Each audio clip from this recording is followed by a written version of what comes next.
Spirited AO here with ProductiveGamer.com. Alright, so after beating the Totems part, now you're coming across your first boss, the Warpriest. What you'll basically have is a ring, just like that.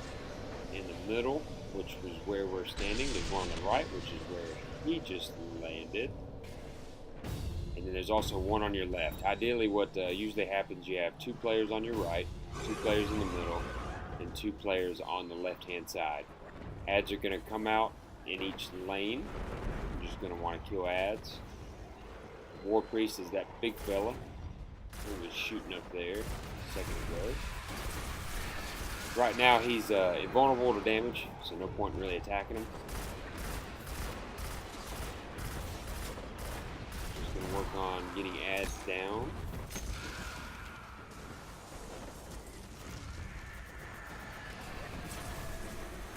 As soon as you get a certain amount of ads down, there will be a yellow knight that comes out. Once you kill the yellow knight, there will be a sequence that you have to stand in order that you need to stand on the platforms in order. Once that happens, the very last platform to get on will have an aura. That player will have an aura that they need to shoot ads to keep the aura up and to keep themselves alive. And while they have the aura, other players stand next to them. Everyone comes together. And there's our yellow knight right there. Everyone comes together and can do damage then on the Warpriest. Once the yellow knight dies, there's also a yellow knight on each side. Then one player will go on the back side of these glyph stones that you see in the screen there in the center, and they will light up. They will light up in the order that you need to stand on your platforms. So I was the last one. So you can see the countdown timer up there. Time's 4 right now with about 6 seconds to go. Basically, you don't want that timer to reach 0. Otherwise, then you die, and one of your teammates will then pick up the remainder of the buff. So what you have to do, you want to have it get as close to 10 as you possibly can, or have it count down from 10 as close to 0 as you possibly can before having to kill your next ad. Alright, and then that will just take the stack off, and once you get all the way down to 0, which we did there, you have a couple seconds, and then you just need to run and hide. You need to get behind something. So everybody's crouched down. You can kill ads here. Warpriest will kill you if you're not down and hiding somewhere. And then you want to run, because then the Warpriest will launch special effects at you that hurt pretty good. So then you're going to rinse and repeat.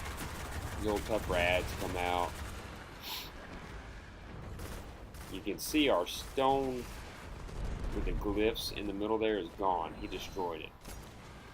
So a lot of folks would like to do, they may have the buff holder go right side, and then go middle next, and then go middle again if there's a third time needed to kill the Warpriest.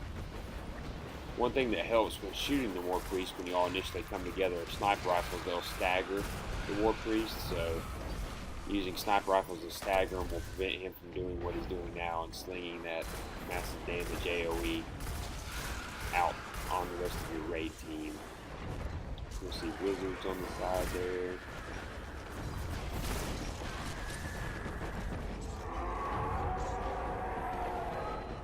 You can have somebody be the aura holder, the buff holder, every time. If your team's struggling with that and you have somebody that's good at it, all they'll need to do is make sure that generally that person will start out on the left side up top, and then they can drop down and step on the platform, the very last platform, and they will always have it.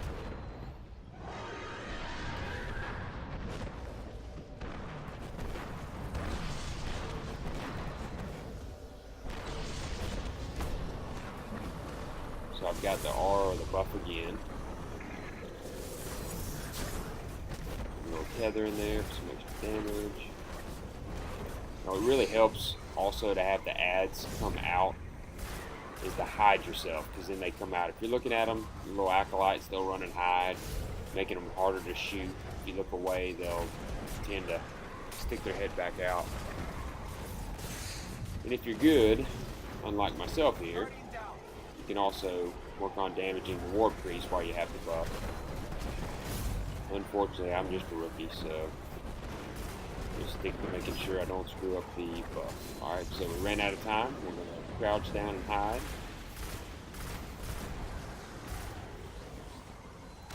We're going to actually need a third time to make sure we kill him.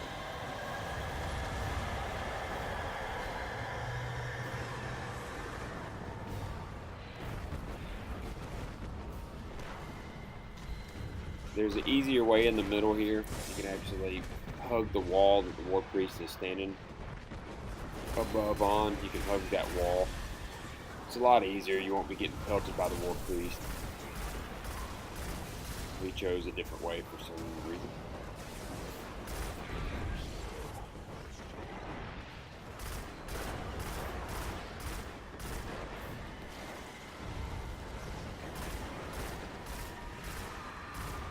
When the taken come, like the phase we're in here, the ads will spawn on the actual ring that you need to stand on. So be careful. It'll be a little different from where the regular yellow knights that spawn.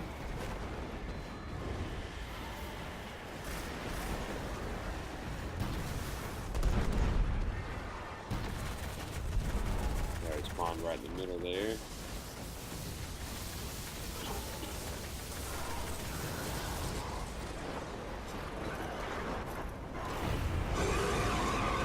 Guardian down.